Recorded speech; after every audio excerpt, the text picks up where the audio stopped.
Hello, my name is Angela Iglesias, and today I'm here to discuss Data and Goliath, the hidden battles to collect your data and control your world by Bruce Schneier. Bruce Schneier's book was a wake-up call. When it came to understanding how much we truly know about the data being collected, there were three main points I took away. How and when the data is being collected, who is accessing our private data, and what can be done about it. After reading this book, I applaud the title. I believe that is exactly what we should be doing with how our data is being handled. Strike them right in the head. Since 2015, we have come a long way with technology.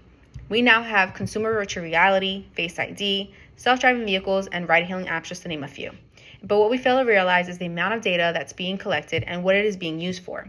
And Schneier goes in and discusses personal advertising based on minimal surveillance.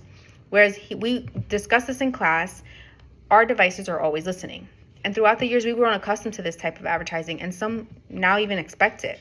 For instance, there are several videos I have seen of couples grabbing their significant other's phones, saying phrases or comments directly into the speaker so that the partner would receive links, photos, or articles on whatever the product may be. And Schneier mentions how people love free and convenient, but he also makes a valid point. We're not given much of a choice. It's either surveillance or nothing. And the surveillance is conveniently invisible, so you don't have to think about it. This includes emails, phone applications, or just facial recognition. With Apple creating new and exciting must-have devices each year, we forget how much we're giving up. For instance, this morning, I turned on the news to find that the murder of two young men, one a social worker and another a political consultant, was finally apprehended and charged. ABC News described both murders as targeted attacks and how each victim was drained of thousands of dollars using facial recognition on their phones. We easily confine our entire identity in one device. However, this case proves the dangers of what we could face. Which brings me to my next point. Who's accessing our data? The book describes how the National Security Agency, the NSA, uses cell phone data. And although it's used for potential threats, it shed lights on how much we actually know what they're surveilling. In June 2015, the United States Office of Personnel Management announced that it had been the target of a data breach targeting personal records. What are we doing to fix our vulnerabilities to avoid this from occurring in the future when the NSA can do so much to avoid this?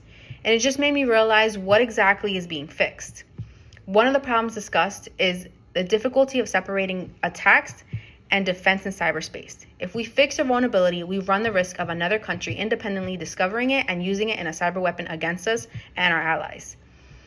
Schneier also then discusses several cases about NSA and how they're creating their own definition of incidental.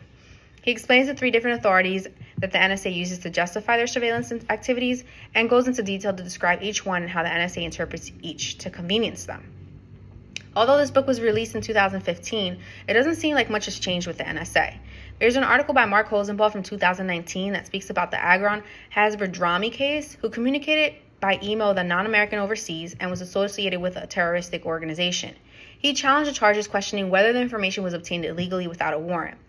It was ruled in the favor of the NSA, using the Fourth Amendment, applicable when searching for sensitive information in intelligence databases.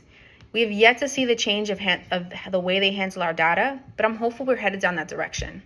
Lastly, what can we do about our data being shared or abused? While there are great advantages to data surveillance, we need to bring down Goliath and hold them accountable. And Schneier describes how easy it is for NSA and law enforcement employees to abuse the data being stored. Our government is failing us when it comes to privacy laws. The New York Times Wirecutter discusses how we do not have a singular law that protects our privacy and how most of those singular laws, such as the Electronic Communications Privacy Act, is outdated. We need new updated privacy laws that protect our data collection rights. And Frederick Bellamy, a partner with Dickinson Wright PLLC, writes about a much-needed approaching in the year 2023.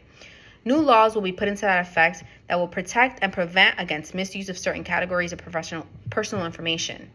We've begun to see this change with California and Virginia. However, it only protects their residents. So I'm hoping that more states adopt these changes. We should not have to pay a fee or purchase devices to protect what should already be written in our laws.